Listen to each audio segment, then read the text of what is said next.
Hi y'all, this is So Blessed. Welcome to the Blessed Place. How y'all doing? I have a confession to make. And the only reason I am sharing this very personal confession with you guys is because in all of my videos I like to either inspire, encourage, or enlighten one or the other or all three. So maybe somebody can get something out of this confession of mine. And that's the only reason I'm sharing, because we be family. And I love the family.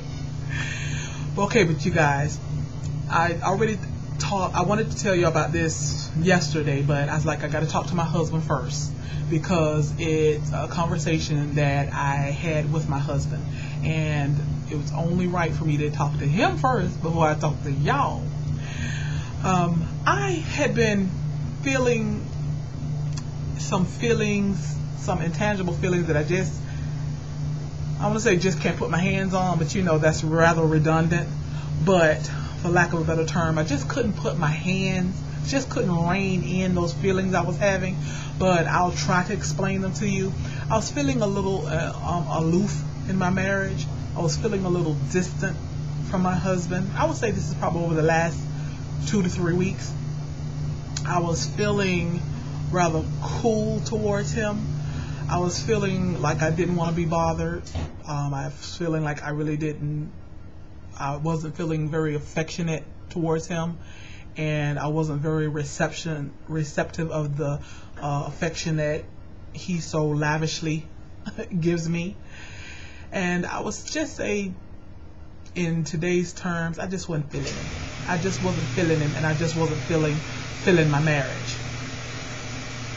And now, don't get me wrong, not in any deep terms, not in a way of I didn't want him or I didn't want the marriage, nothing like that.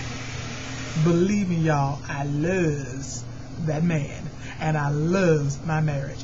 But anybody who's in a relationship, and especially in a marriage, you probably can identify with what I'm saying. Just some days or some weeks you just ain't feeling them. Like, I love you, I want you, ain't nothing wrong, but give me some space, just leave me alone. Well, anyway, I was just feeling that. I was feeling like, give me some space, leave me alone. I don't feel like talking. My husband loves to talk, and I'm like, I don't feel like talking. And he would talk to me, and I would give 1-2 word answers, or I wouldn't elaborate on things.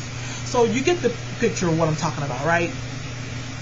So I started examining myself, and I started wondering, Deidre, what is it? Why are you feeling standoffish, aloof? Why are you just not feeling this awesome man that you have? Why are you just not feeling him right now? And I just did some soul searching, and I figured it out. Wait till y'all hear this. I was telling my husband, this talk that we had last night, that I figured out that in my mind, about 98% of it was me. Moi. Not him. Me. I was the problem. And y'all will never guess what the problem was. Y'all, I am working so hard to lose this weight that I have piled up on my body, that I was coming in from working out, looking at this man, getting pissed because I gotta work out hard to lose this weight that I put on my body, and the sabotage that I did to my own body and that I did to myself. I would come home and look at him and be pissed because I'm working out and he ain't working out.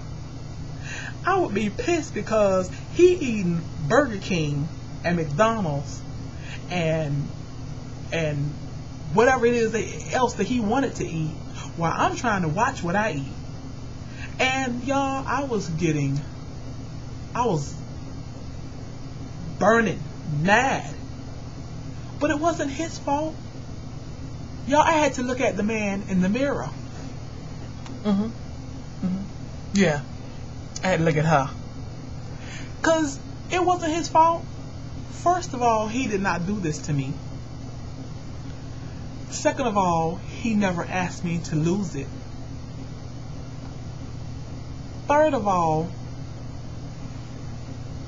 what am I mad at him for? Now, I will say, like I told y'all, 98% I figured out it was me. Mad at myself, perturbed at myself, frustrated at myself because how hard I gotta work to get this weight off me, and wondering how in the heck I let myself get here. Now, the 2% that I did discuss with him that I think is him is that I am concerned about his vastly expanding midsection. And I am concerned about his health. But that's just 2% of it, y'all. I'm not gonna lie. I'm not gonna perpetrate like, oh, 100% of it, 98% of it was me concerned about him. No.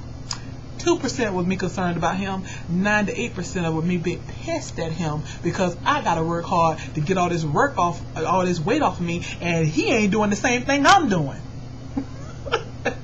Y'all, my husband kind of almost laughed at me when I talked to him about this, but I kind of have mixed feelings about his response. He responded by saying, first of all, baby, I applaud you for what you're doing. He said, you know, I always encourage you. I always compliment you. And he does. Very, very encouraging, very complimentary. He said, but I love you just the way you were. He said, I appreciate where you are and I appreciate where you're going. He said, but I never asked you or looked for you to lose 1 ounce. I love you exactly and am in love with you exactly the way you are. But I am proud of what you're doing. He said, so don't get mad at me.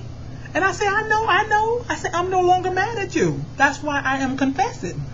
He said, but don't get mad at me because you got to work hard to lose this weight.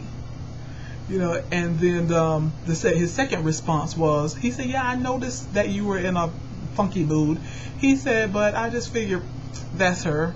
You know, sometimes she gets in these moods where she's a little standoffish. He said, I know you were single for 13 years. And he said, and I know you more so an introvert. And I know you're more so a loner. He said, and I figured she in one of her moods. She'll be all right. So that was basically his response. I mean, we laughed about it, hugged and kissed. And then he probably asked me to give me. Excuse me, y'all. That's my wash machine. Durka needed a timer to remind her that it was done. But anyway, y'all, we laughed and talked about it, and he probably asked me to go get him something to eat. And that was basically it. But I just wanted to share with y'all my confession, y'all, because sometimes when we want the other person to change, whether in our relationship, whether we want our children to change, our mates to change, our spouses to change, whether we want our teachers to change, whatever it is, our co-workers, our bosses, sometimes, y'all, we need to take a step back and look at the man in the mirror and figure out if there's any change that we need to make. So yes, I needed an attitude adjustment, and I got it. Honey, I got me a good man, and I ain't gonna run him away with my attitude. Y'all be blessed.